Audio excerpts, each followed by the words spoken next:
চলো ফাইনালি সেই সময়টা এসেই গেল যখন আমি আকাশে পাখির মতো উঠতে পারবো। ইয়েস, আর তোমার ওরা আমি আমার ক্যামেরায় ক্যাপচার করব। কিন্তু মিস্টার মুক্ত পাখি, খোলা আকাশে এত দূরে উড়ে চলে যেও না যে কোথাও হারিয়ে যাও। ডোন্ট ওয়ারি ম্যাডাম, এমনিতেও রনি স্যার যদি আকাশে হারিয়েও যান তাহলেও মাটিতেই ফেরত আসতে হবে। ওড়ার আগেই তুমি আমাকে নিচে আসার কথা বলছো। চলো, হয়ে গেছি তৈরি। All the best.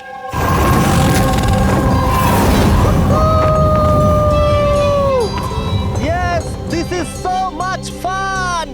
Oh my god! Yes, come on, keep going, keep going. Aya, I love you! Roni, I love you two.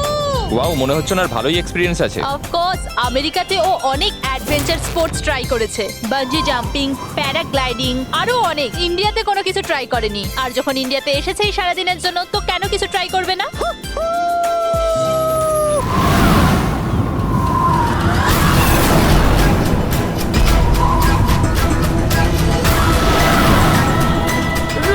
রনির কিছু হয়েছে। চল, রনির কিছু হয়েছে, দেখো।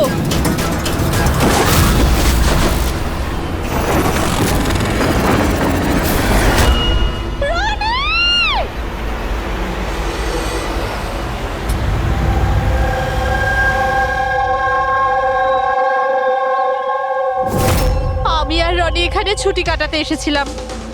আমি কি করে জানবো এটাই রনির জীবনের শেষ দিন হবে? দেখো, আমরা জানি এই সময়টা খুব কঠিন, কিন্তু প্লিজ ভেঙে পড়ো না। আমি এবার নিউ ইয়র্কে গিয়ে ওর বাবাকে কি জবাব দেবো? আমরা একসাথে এসেছিলাম, কিন্তু ফিরে যাব একা।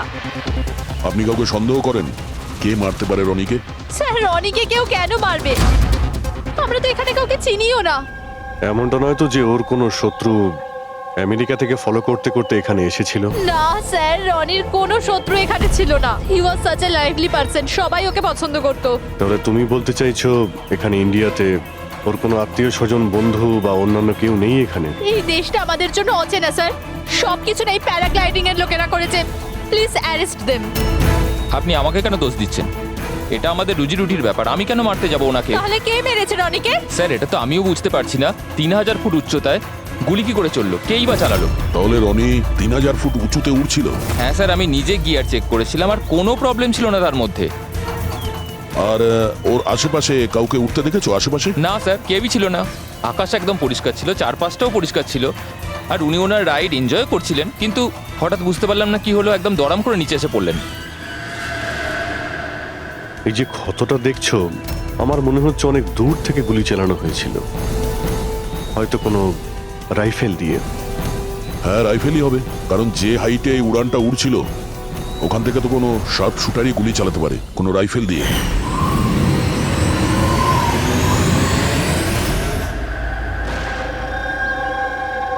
এখানে আশেপাশে কাউকে বন্দুক বা রাইফেল নিয়ে দেখেছিলে কাউকে? এখানে বন্দুক আনা অ্যালাউ নয় স্যার। আপনি আসল বন্দুকের কথা বলছেন স্যার? পুজোর ক্যাপ বন্দুক ফাটানোরও অনুমতি নেই। আপনারা কাউকে দেখেছেন এখানে? না ম্যাম, না তো। না না ম্যাম। আচ্ছা আলিয়া, আপনি যখন এখানে এলেন রনির সাথে, আপনার কাউকে সন্দেহ হয়েছিল?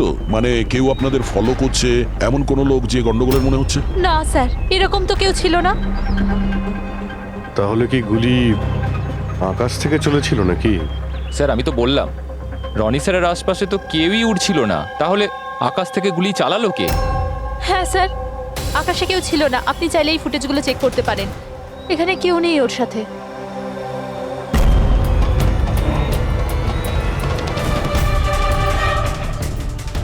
এই ফুটেজে তো রনির আশেপাশে তো দূরে দূরেও কাউকে দেখা যাচ্ছে না। স্যার, নিচে থেকে ওপরে তো কেউ গুলি চালায়নি।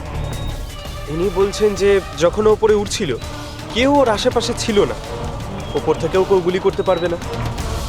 আমার মাথায় এটা ঢুকছে না কে কোথা থেকে গুলি চালালো আর কিভাবে, বুঝতে পারছি না স্যার।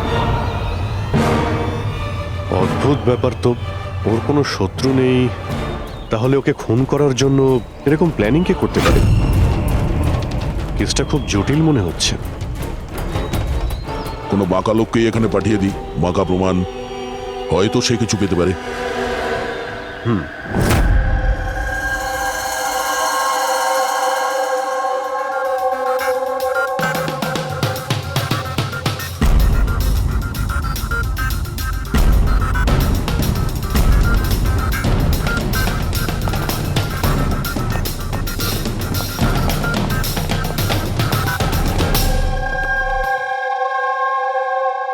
আরে বাহ, আজকে আপনারা দুজনে এমন ভাবে কাজে ডুবে আছেন যে মনে হচ্ছে যে অনেক প্রমাণ আমাদের হাতে দিয়ে আমাদেরকে পাঠাবেন এখান থেকে।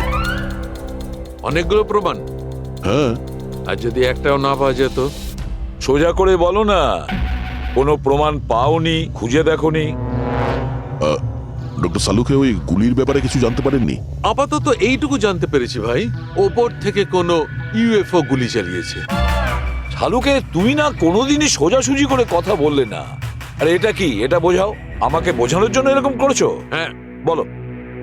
এ দেখো বস, রনি মাটি থেকে 3000 ফুট উঁচুতে উঠছিল, আর ওর গুলিটা লেগেছে তার ওপর থেকে প্রায় 1000 ফুট উঁচু থেকে। আর এই গুলিটা 60 ডিগ্রি অ্যাঙ্গেলে এসে গায়ে লেগেছে। আমার তো ভেবেই কেমন যেন মাথাটা ঘুরছে। আকাশের উপর থেকে কে গুলি চালাতে পারে ওর উপর? এটা কিভাবে সম্ভব? এখনো হয়নি, আরো বাকি আছে বস। এই গুলিটা প্রায় 3 কিলোমিটার দূর থেকে ছোড়া হয়েছে। ভারী অবাক কাণ্ড, তাই না দয়া? 3 কিলোমিটার দূর থেকে গুলি চালানো হয়েছে। 60 ডিগ্রি অ্যাঙ্গেলে রনির গলার ভেতর ঢুকে যায় আড়াআড়ি। তার মানে রাইফেলটা খুব পাওয়ারফুল ছিল মনে হয়। একদম ঠিক বস, রাইফেলটাও পাওয়ারফুল ছিল, আর গুলি যে চালিয়েছে তারও হাতটা পাকা। এত উঁচুতে হাওয়া খুব জোরে প্রবাহিত হয়, আর টেম্পারেচারও কম বেশি হতে থাকে। তবুও লক্ষ্যটা মিস করেনি, একদম নির্ভুল পয়েন্টে গিয়ে লেগেছে। গুলি যে চালিয়েছিল খুব পাকা খেলোয়াড়, ডক্টর, সব শুটার। একদম। আর এইরকম শার্প শুটার সহজে তো পাওয়া যায় না যে এই কাজটা করে দেবে। কিন্তু স্যার, আমরা সমস্ত ভিডিও দেখেছি। যখন রনি আকাশে ছিল তখন ওর আশেপাশে কোনো প্যারাসুট বা চপার ছিল না স্যার। আকাশ একদম পরিষ্কার ছিল। সেটাই তো বুঝতে পারছি না যে ওই কিলার কোথা থেকে গুলিটা চালিয়েছিল, অথচ আকাশটা পরিষ্কার ছিল। ও কি মেঘের আড়ালে লুকিয়েছিল? আর স্যার ওই গুলিটার থেকে কি জানতে পারলাম? কিচ্ছু পাওয়া যায়নি পুরবি। আমি ব্যালিস্টিক ডিপার্টমেন্টের পুরো ডেটা চেক করেছি, এরকম গুলির তো কোনো রেকর্ডই নেই। স্যার, এই গুলিটা নিশ্চয়ই কাস্টমে বানানো হয়েছে। হ্যাঁ, নিজের মতন গুলিটা বানিয়েছিল। এমন গুলি যেটা 3 কিলোমিটার দূর থেকে চালানো যায় আর সোজা গিয়ে টার্গেটে হিট করে। আর স্যার, এই গুলিটা যখন এত শক্তিশালী, তো এর রাইফেলটাও বেশ স্পেশাল হবে। হ্যাঁ, এক কাজ করা যাক, গুলিটাকে ব্যালিস্টিক ডিপার্টমেন্টে যাচাইয়ের জন্য পাঠাই, দেখি কি রিপোর্ট আসে। আর সে যেই হোক, এত উপরে চলে গিয়েছিল খুন করার জন্যে, এবার ওকে তো মাটিতে নামতেই হবে।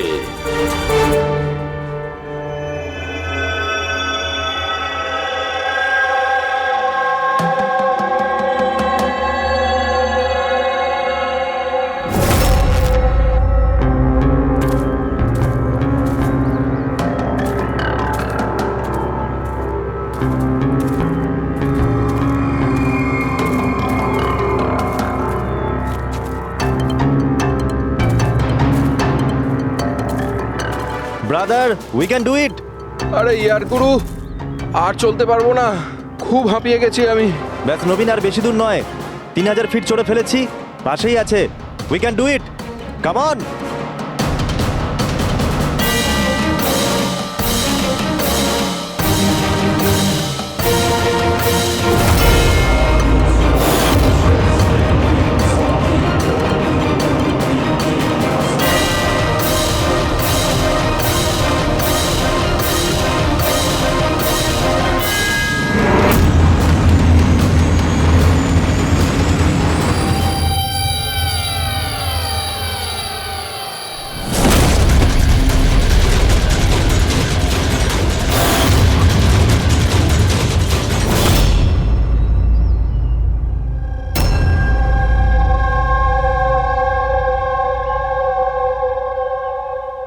এমন মনে হচ্ছে যে রনির মার্ডারের ফটোকপি দেখছি।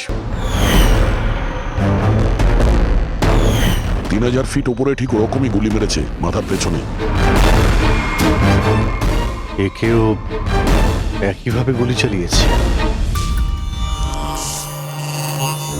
আচ্ছা, তোমরা যখন ট্রেকিং করছিলে, এই হিতেনের পিছনে কেউ কি ছিল? না স্যার, হিতেনই সবার পিছনে ছিল স্যার। স্যার, এই দেখুন ফুটেজ। স্যার, এটা ওই জায়গায় যেখানে এই সব কিছু হয়েছে। অদ্ভুত তো, পিছনে তো খোলা আকাশ রয়েছে, এমন কোনো জায়গা নেই যেখান থেকে গুলি করা যায়। তাহলে ওর গুলি লাগলো কি করে? দুটো কেসেই ধরা যাচ্ছে না যে গুলি কোথা থেকে চলেছে। স্যার একদম ঠিক বলছেন। আকাশ থেকে কোনো কাক বা পায়রা কি করে গুলি চালায়? এই গুলিটা চালালো কে? আর এই দুটো গুলি 24 ঘন্টার মধ্যেই চলেছে। আমার মনে হয় এই দুটো কেসের মধ্যে কোনো না কোনো কানেকশন আছে। আচ্ছা, এই ইথেন কি কাজ করতো? স্যার কলেজ স্টুডেন্ট ছিল স্যার, মুম্বাই গ্র্যাজুয়েশন করতে এসেছিল স্যার। ট্রেকিং এর অনেক শখ ছিল ওর। অভিজিৎ, বুঝতে পারছি না যে কেউ একজন কলেজ স্টুডেন্টকে মারার জন্য এত প্ল্যান করবে কেন। সেটাই তো, প্রথমে রনি আর এখনই হিতেন। তবে আকাশ থেকে তৃতীয় গুলিতে অন্য কেউ মারা যাওয়ার আগে এই খুনিকে ধরতেই হবে খুব তাড়াতাড়ি।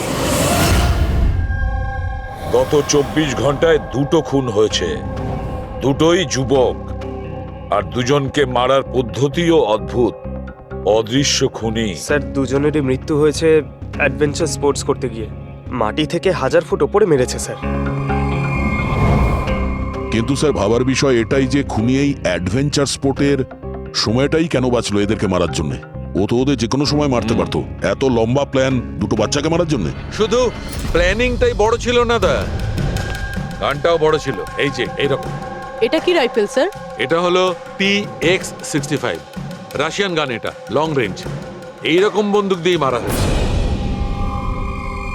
ডক্টর সালুকে, এই বন্দুকটা দিয়ে 3 কিলোমিটার দূরে টার্গেটে কি হিট করা যায়? হ্যাঁ ফ্রেডি, শুটিং রেঞ্জে আমি এটা ট্রাই করে দেখেছি। এর রেঞ্জ 3 কিলোমিটারের বেশি আছে। এরকম বন্দুক তো হয় মিলিটারিদের কাছে থাকবে, আর না হলে উগ্রপন্থীদের কাছে। ঠিক বলেছো বস। আর সেই জন্য আমার মনে হয় এটা শুধুমাত্র মার্ডারের ব্যাপার নয়, বড় ধরনের অপরাধ হতে চলেছে, লার্জ স্কেলে। স্যার, একটা কাজ করো, দিল্লিতে যাও আর ইন্টেলিজেন্স ব্যুরো থেকে খোঁজ নাও যে এরকম বন্দুক কাদের হাতে থাকতে পারে আর সেটা কিভাবে।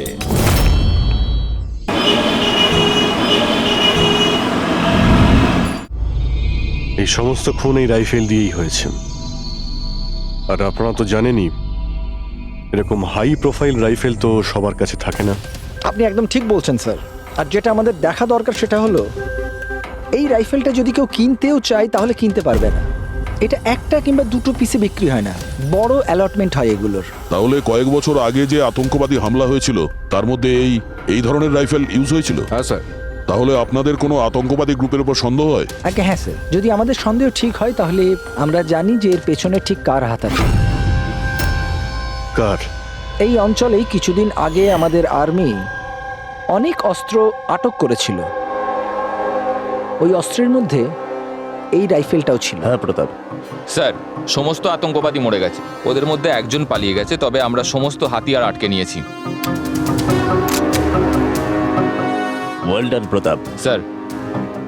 আর যে টেররিস্টরা পালিয়ে গেছে তাদের সম্পর্কে সমস্ত পোস্টকে অ্যালার্ট করে দাও। তাহলে এই কাজ ওই আতঙ্কবাদীর হতে পারে যে পালিয়ে গিয়েছিল ওখান থেকে। হ্যাঁ স্যার। আর আমাদের ইনফরমেশন অনুযায়ী এই আতঙ্কবাদী গ্রুপ খুব বড় একটা কিছু করতে চলেছে। বোধহয় এটাই সেটা শুরু। এই দুটো অপরাধ সাধারণ কোনো খুন নয়, এটা নিশ্চয়ই কোনো বড় সড় ষড়যন্ত্র, কোনো দুষ্কৃতী আক্রমণ ঘটতে চলেছে। হ্যাঁ স্যার। আর এই খুনগুলোকে আটকানোর জন্য প্রথমে আমাদের আকাশ থেকে চলা গুলির রহস্য ভেদ করতে হবে স্যার। আর এই রহস্যের কিনারা করার জন্য সবার আগে আমাদের এটা জানতে হবে যে এই আতঙ্কবাদীরা রনি আর হিতেনের মতো সাধারণ লোকের হত্যা কেন করলো।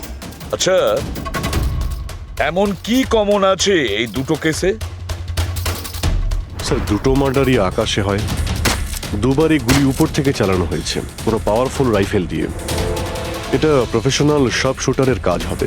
আর স্যার, এই দুটো কেসেই কোনো ভ্যান্টেজ পয়েন্ট নেই, আর এমন কোনো জায়গা নেই যেখানে বসে খুনি এই দুজনকেই গুলি করতে পারে।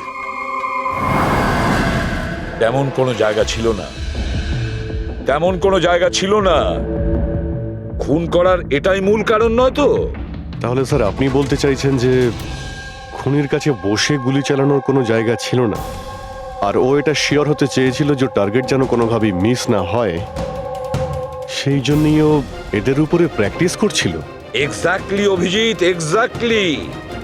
সে গুলি ছোড়ার প্র্যাকটিস করছিল। তার মানে স্যার ওর আসল টার্গেট অন্য কেউ। স্যার যদি কোনো ভ্যান্টেজ পয়েন্ট নাই থাকে তাহলে ও গুলি চালাচ্ছিল কোথা থেকে?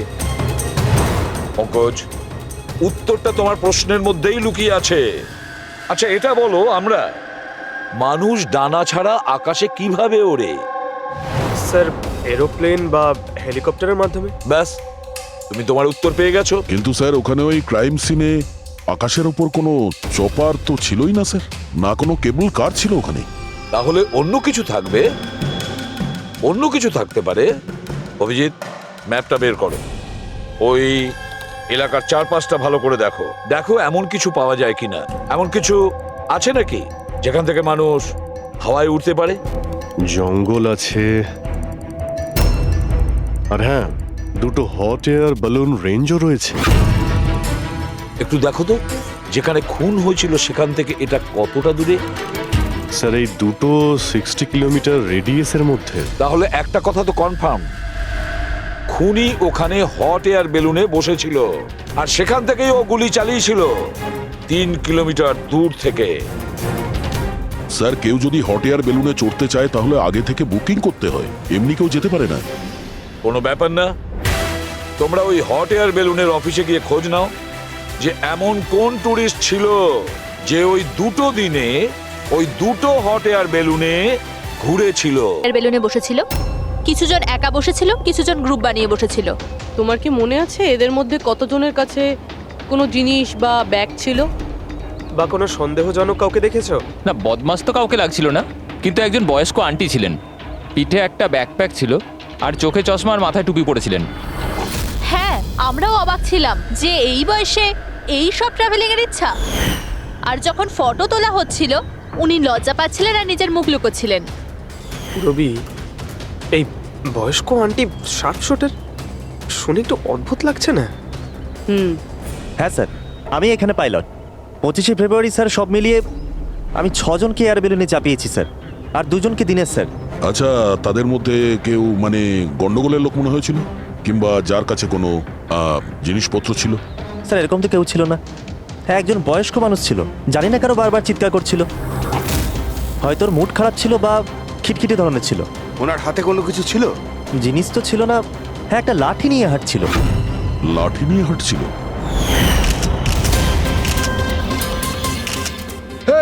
তোমাদের সাহস কি করে হলো আমার ছবি নেওয়ার, আমাকে জিজ্ঞেস না করে? কিছু ভদ্রতা আছে না নেই? ওরাও ওগুলো ওরাও। আচ্ছা, ফটো তোলার জন্য রেগে গেছিল? কি অদ্ভুত ব্যাপার, তাই না স্যার? লোক হট এয়ার বেলুনে তো প্রতিদিন বসে না, তাই না? তারা নিজেরাই ফটো তুলতে চায় যাতে এই স্মৃতিকে তারা সারা জীবন রাখতে পারে। আর কোনো বিশেষ কথা মনে আছে ওর ব্যাপারে? স্যার জানি না বলাটা ঠিক হবে কিনা। না না, বলো, যেটা মনে আছে খুলে বলো। ওনাকে হাঁটতে দেখে মনে হচ্ছিল না যে ওনার লাঠির প্রয়োজন আছে, কিন্তু তাও উনি লাঠি নিয়েই চলছিলেন। আচ্ছা,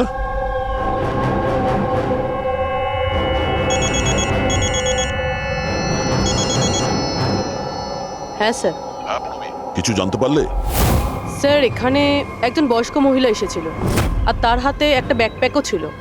আর হ্যাঁ, ওই মহিলা ছবিও তুলতে চাইছিল না। আচ্ছা, এখানেও একজন বুড়ো লোক এসেছিল হট এয়ার বেলুনে চড়তে লাঠি নিয়ে, আর তারও ফটো তোলায় আপত্তি ছিল। স্যার এই বয়স্ক মহিলা আর বয়স্ক লোক একই ব্যক্তি নয় তো? ওই শার্প শুটার, ওর ব্যাগে আর ওর লাঠিতে ওই রাইফেলটা ছিল যা দিয়ে খুন করেছে। আর স্যার দুদিনই এ একাই ওপরে গিয়েছিল, কারণ যদি অন্য টুরিস্টের সাথে যেত তাহলে রাইফেল সেট করতে আর টার্গেট সেট করতে প্রবলেম হয়ে যেত। না পুরবি, আমার মনে হচ্ছে একলা যায়নি। মানে ওই হট এয়ার বেলুন চালানো আর সঙ্গে এই রাইফেলটা চালানো, দুটো কাজ একসঙ্গে করা মুশকিল। ওই হট এয়ার বেলুনের পাইলটও ছিল সঙ্গে। মানে স্যার এই অপরাধে পাইলটও যুক্ত? একটা কাজ করো, ওই পাইলটটাকে ধরো তাড়াতাড়ি। ওই দিন ওই বয়স্ক মহিলাকে বেলুনে উপরে কে নিয়ে গিয়েছিল? পাইলট কে ছিল? সঞ্জীব ছিল। এই পালাবি না, দাঁড়া দাঁড়া দাঁড়া। না আমাকে মারতে পারবে না ওকে। লিভ।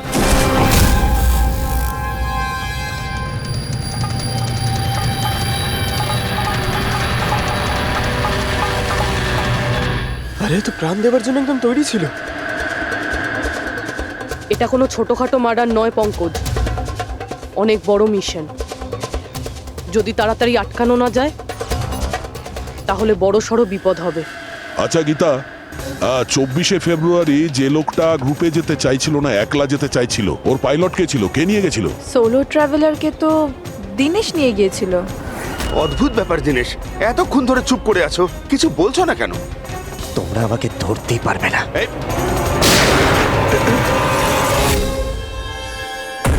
এখন যমরাজ তোকে অ্যাপয়েন্টমেন্ট দেওয়ার মুডে নেই। যতক্ষণ না আমাদের প্রশ্নের উত্তর আমরা পাবো, তোকে বেঁচে থাকতে হবে। চল। মারো, যত পারো মেনে নাও, আমার কিচ্ছু যায় আসে না। আর তাছাড়া তোমাদের এই আইনের কমজোরি থাপ্পড়ে এত শক্তি নেই যে আমার অপরাধের মজবুত হাড়কে গলাতে পারবে, বুঝলে? তোমার ওপর যদি টর্চার করতেই হতো তাহলে ওর জন্য তো 2 মিনিটের কাজ আমাদের কাছে। কিন্তু তারপর মনে পড়ে তোমার পরিবারের কথা, তোমার বোন। পরের মাসে ওর বিয়ে না? কেমন লাগবে ওর যে ওর বিয়ে হচ্ছে আর বিয়ের পরে ওর ভাই এই পৃথিবীতে নেই? হ্যাঁ, আর তোমার মা প্রত্যেক মাসে খরচার জন্য টাকা পয়সা পাঠাও না? তোমার মৃত্যুর পর কে খেয়াল রাখবে তার? কিছু ভেবেছো এ ব্যাপারে? হ্যাঁ, না। চলো, এখনো সুযোগ আছে। রাজ সাক্ষী হয়ে যাও। কথা দিচ্ছি তুমি জেলে যাওয়ার পরে তোমার মায়ের খেয়াল আমরা রাখবো। সত্যি? মানে পুরো খেয়াল রাখবে? পুরো খেয়াল? হ্যাঁ, তোমার মায়ের পুরো খেয়াল রাখা হবে। তুমি শুধু এটা বলো কার জন্য কাজ করো, তোমার বসের নাম কি? বলে দেবো? সত্যি বলে দেবো? হ্যাঁ বলো। আমি যার জন্য কাজ করি না, যে আমার বস, স্যার, তার নাম হলো এসিপি প্রদ্যুম্ন।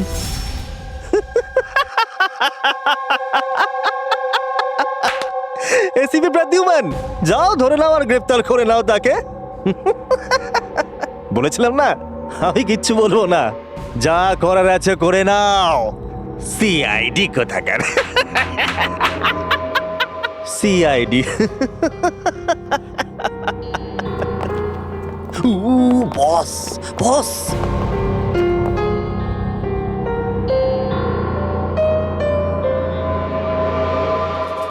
কোনো ব্যাপার না, কিচ্ছু বলতে হবে না।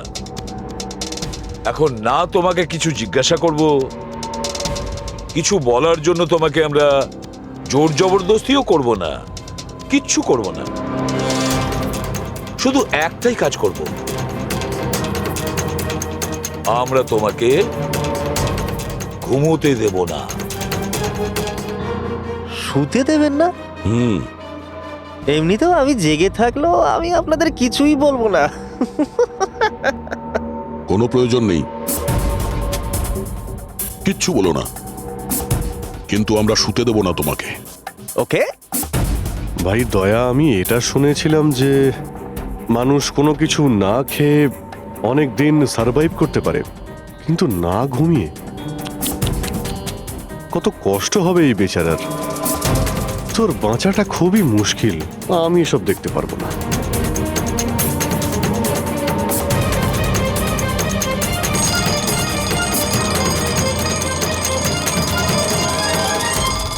সময় কাটানোর জন্য খুব ভালো হবে, তাই না?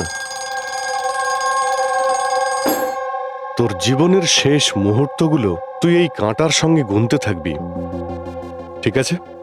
Thank you. ওকে ঘুমোতে দিও না।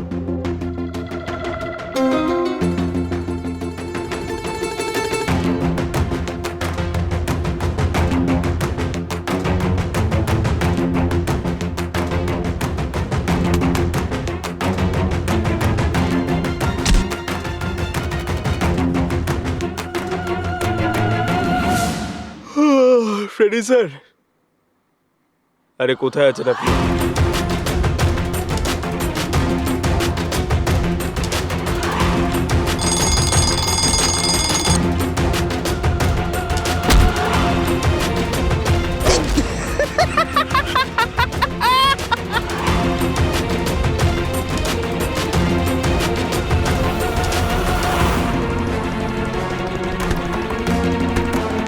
যতক্ষণ না মুখ খুলবি চোখের পাতা এক করবি না, বুঝলি? 5 মিনিটের জন্য নয়।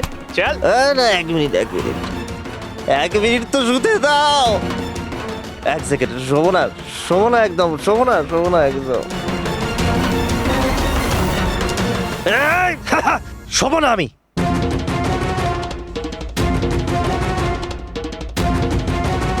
এবারও ভেঙে পড়বে।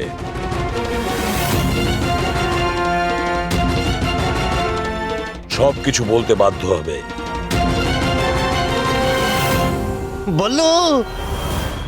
বললো তুই শুবি না, ওঠ।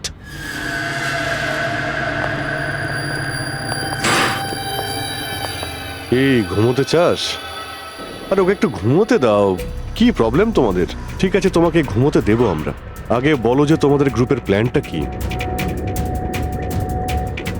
এই, বলছি,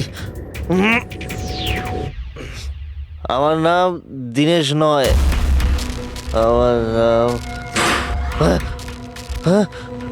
আমার নাম বল্লু। দীনেশ নয় আমার নাম। আর আমাকে স্পেশালি এই মিশনের জন্য তৈরি করা হয়েছিল। আর যে 2টো মার্ডার হয়েছিল না, ওটা প্র্যাকটিস ছিল। আমাদের আসল মিশন হলো ওকে মারা। আর ওই যে ওকে কি যেন নাম, স্টিভ মার্টিন। ওই শান্তির দূত যে সম্প্রতি ভারতবর্ষে এসেছে দেশে শান্তির বার্তা নিয়ে, যাতে সমগ্র বিশ্ব এই বার্তাকে সমর্থন করে, যাতে উগ্রপন্থীরা শেষ হয়। এসিবি, আমরা চাই না যে আতঙ্কবাদ কখনো শেষ হোক। আর স্টিভ মার্টিন তো মরবেই, তোমরা কিচ্ছু করতে পারবে না। আর আর যদি তোমরা বাঁচিয়েও নাও না, আমরা স্টিভ মার্টিনকে খতম করে দেবো একেবারে। আমাদের যে শার্প শুটার আছে না, একদম পাক্কা নিশানা তার। কোথায় মারবে ওকে আর কখন? বল। ও যখন কনফারেন্সে ভাষণ দেবে না, ওটাই সব থেকে সঠিক সময়। ওরাই সব থেকে সঠিক সময় হবে। ওই সময় ওর আশেপাশে কোনো সিকিউরিটি থাকবে না। আর যে কনফারেন্সটা আছে না, ওটা বিল্ডিংয়ের ছাদেতে হবে। তো ওই হট এয়ার বেলুনেতে আমাদের শার্প শুটার যাবে আর ওখানেই গুলি মারবে। কনফারেন্স ঘন্টাখানেকের মধ্যে শুরু হবে। এখন তাড়াতাড়ি ওখানে আমাদের পৌঁছতে হবে। আরে তোমরা যতই চেষ্টা করে নাও, বাঁচাতে পারবে না ওকে। আর হ্যাঁ, তোমরা যদি বাঁচিয়েও নাও না, তাহলে আমরা আবার প্ল্যান করব, দ্বিতীয়বার মারবো। কে মারবে? কিরকম দেখতে ও? আরে আমি ওর মুখ দেইনি এখনো পর্যন্ত। যখনই আসে ছদ্মবেশে আসে। তোমরা কি একে হসপিটালে নিয়ে যাও তাড়াতাড়ি। স্যার, আমরা কি হট এয়ার বেলুনটা আটকাতে পারি না যতক্ষণ এই কনফারেন্স শেষ হচ্ছে? না ফেডরিক, এই সব কিছু বন্ধ করা যাবে না। আজকে আটকালে কালকে অন্যরকম প্ল্যান করবে। আজকের প্ল্যান আমরা জানি, আজই ওদেরকে ধরবো।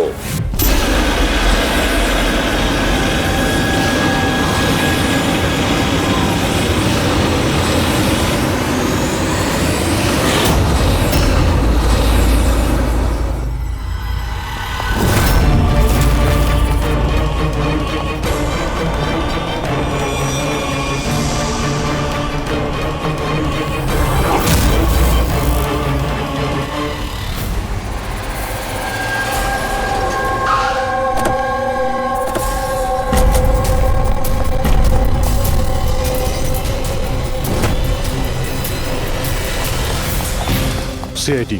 মিস্টার স্টিভ মার্টিন কোথায়? ওপরে কনফারেন্স রুমে। ওর কাছে নিয়ে চলুন, আসুন। তাড়াতাড়ি তাড়াতাড়ি।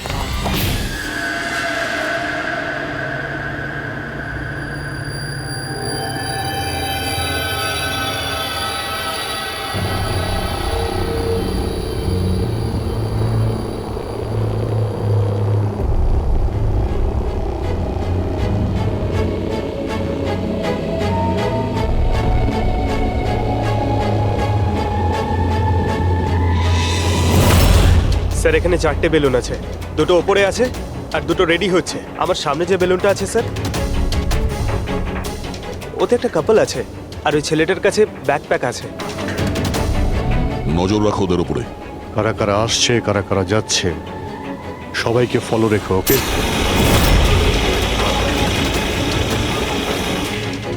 স্যার ওদের বেলুন টেক অফ করেছে। হ্যাঁ,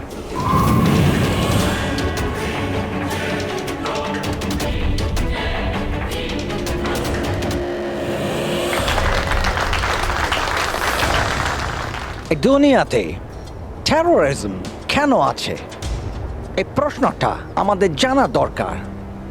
আর এই টেরোরিজম তখনই বন্ধ হবে যখন সব দেশ একসাথে ভাই ভাই হয়ে থাকবে। টেরোরিজমকে আমাদেরকে গোড়া থেকে উপরে ফেলতে হবে।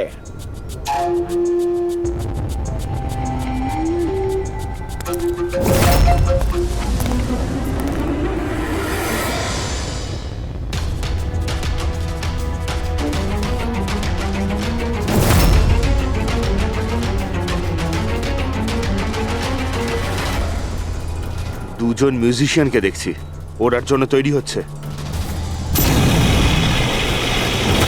ওদের হাতে গিটারের ব্যাগ আছে। এবার এটা বলা খুবই মুশকিল যে ভেতরে গিটার আছে নাকি গান।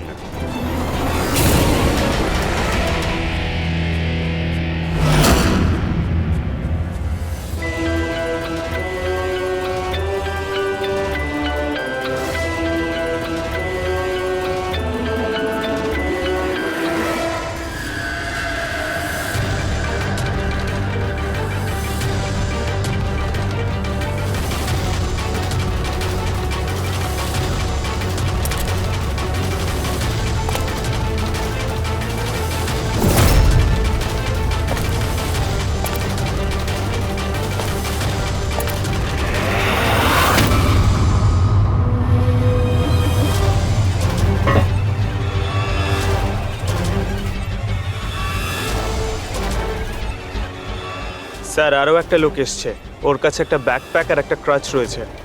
অপেক্ষা করা যাক।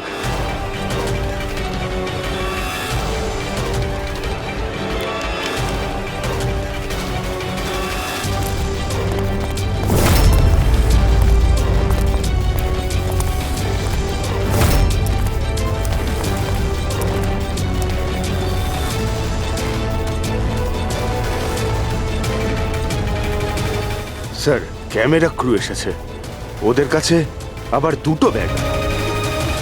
Camera crew?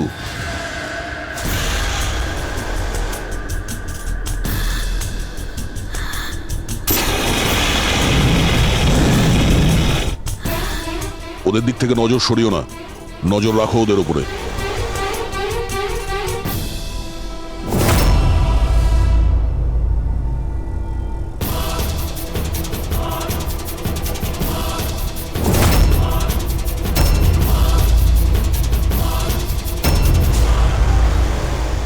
স্যার এখানে তো অনেক বেলুন উঠছে। সুইসাইড বম্বিং কি এটা? কেউ নিজের খুশিতে নিজের প্রাণ কি করে দিতে পারে? জীবন precious. Oh no, we need to respect এতগুলো বলুন, এর মধ্যে আমরা যেটা খুঁজছি সেটা কোনটা? মনে হচ্ছে ছদ্মবেশে এসছে, মুখ দেখে গন্ডগোলের মনে হচ্ছে।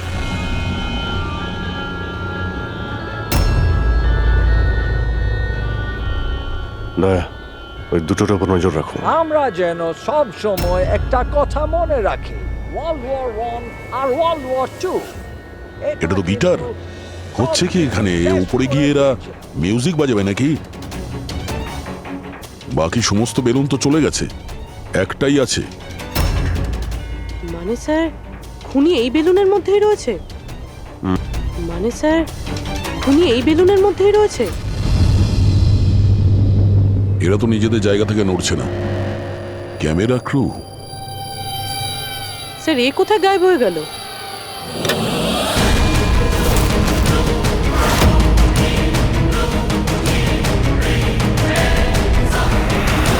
স্যার এর কাছে তো রাইফেল রয়েছে, যেমনটা সালুমকে স্যার বলেছিল। Abhijit,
mister Steve, your life in danger. আপনার জীবনের সংশয় আছে।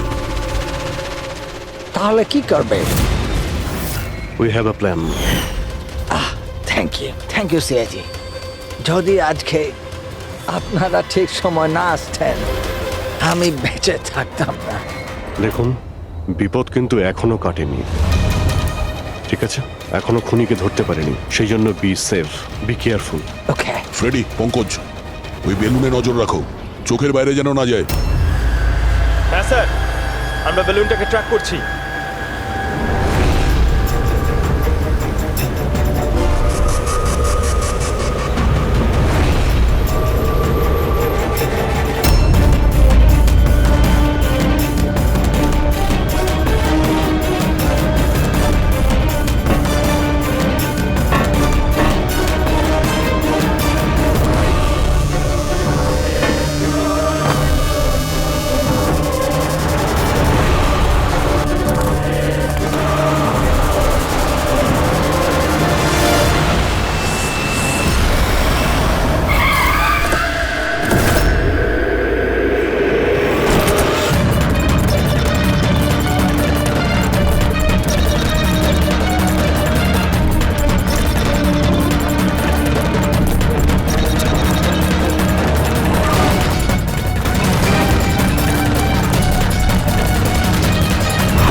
হ্যাঁ পুরবি, গুড জব, কংগ্রাটস। ওরা ধরা পড়েছে মিস্টার অভিজিৎ? হ্যাঁ, খুনি ধরা পড়ে গেছে। Yes, well done. সিআইডি অনেক বছর ধরে এই দেশের সেবা করে চলেছে, আর আজকে আরেকবার আপনারা একটা ভয়ঙ্কর টেররিস্টকে ধরেছেন। আজ আমরা একজনকে ধরেছি, এরপরে পুরো গ্রুপটাকে ধরে ফেলবো। Mister Steve, we are very proud of you. এই সমাজে আপনার মতো মানুষদেরই দরকার, যারা আপনার মতো সাহসী আর সৎ।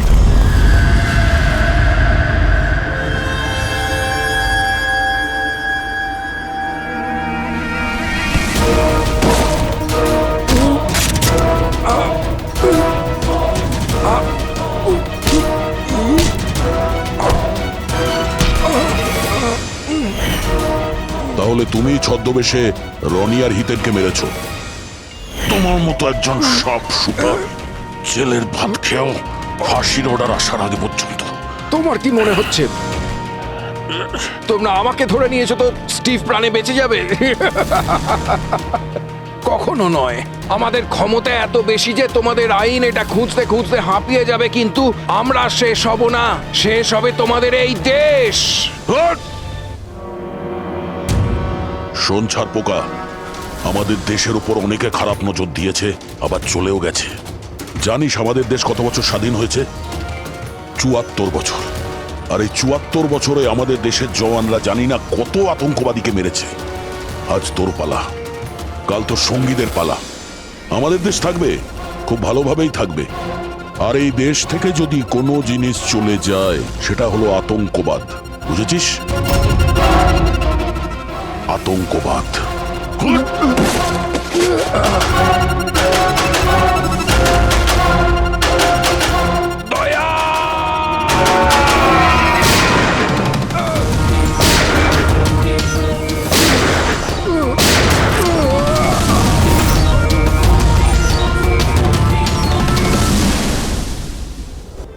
আতঙ্কবাদী পিঠেই গুলি মারবি, আমরা এখানে গুলি খাই, এখানে।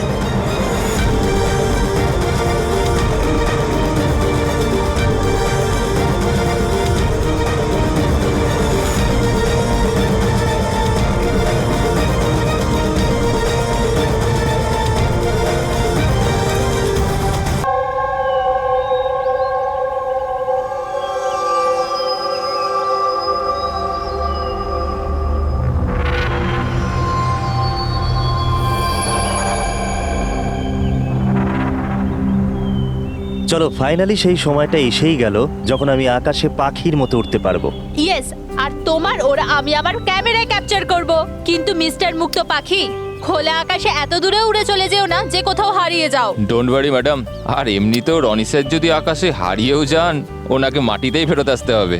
ওরার আগেই তুমি আমাকে নিচে আসার কথা বলছো। চলো, হয়ে গেছি তৈরি। All the best.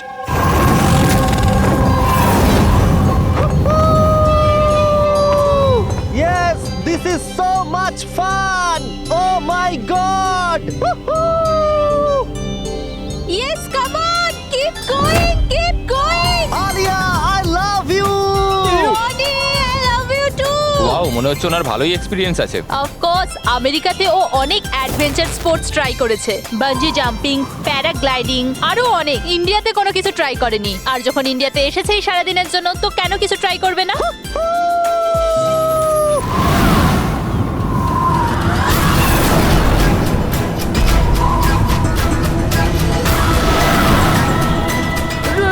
রনির কিছু হয়েছে।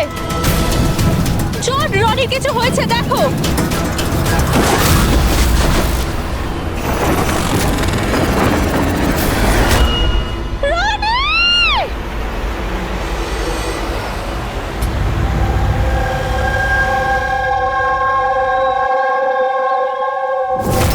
আমি আর রনি এখানে ছুটি কাটাতে এসেছিলাম। আমি কি করে জানবো এটাই রনির জীবনের শেষ দিন হবে?